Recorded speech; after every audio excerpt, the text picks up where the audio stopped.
Many people imagine Jesus as a really nice man, offering kindly words of hope and reassurance to the poor, the desperate, and the lost.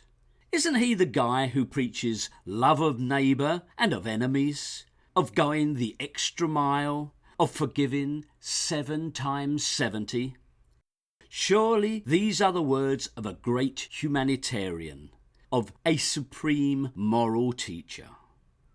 Well, sorry pal, this supposed paragon of moral virtue is an illusion. When you remove the cotton wool from your eyes, you will realise that the stylized character of Jesus the Lord is a rigid, intolerant authoritarian, spouting a venomous creed, simplistic and cruel. Let's begin with one of Jesus' most celebrated dictums, love of enemies. As it stands, that idea has always struck me as a most ridiculous precept. At best, it is an extravagant exaggeration of a simple enough principle. Treat your opponents with civility, your enemies with humanity. The Greek philosophers were certainly attuned to such notions of moral virtue when dealing with their adversaries, long before similar words were put onto the lips of Jesus. But what would love of enemies really mean? Let's be guided by Jesus' own behaviour.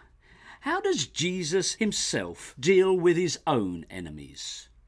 Throughout the Gospels, Jesus runs up against those notorious scribes and Pharisees, who, quite reasonably, question his odd teachings and behaviour.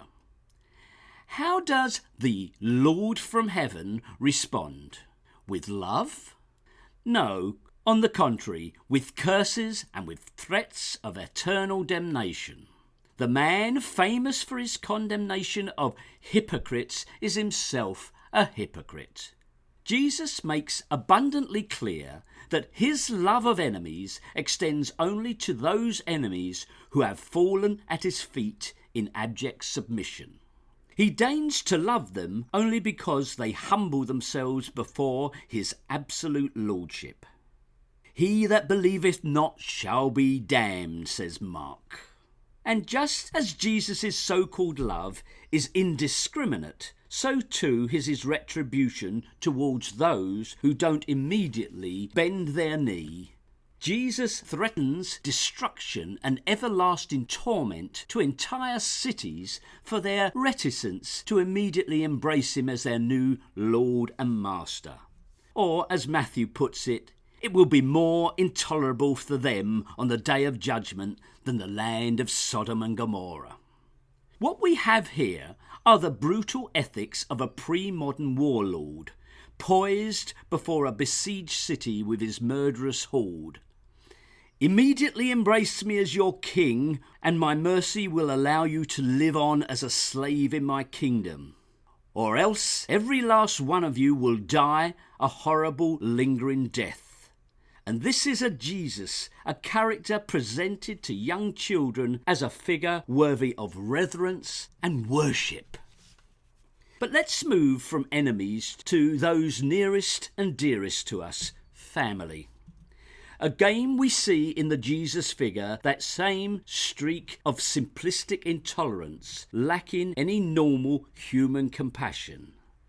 According to Matthew, Jesus allows divorce, to a man that is, solely on the grounds of his wife's infidelity.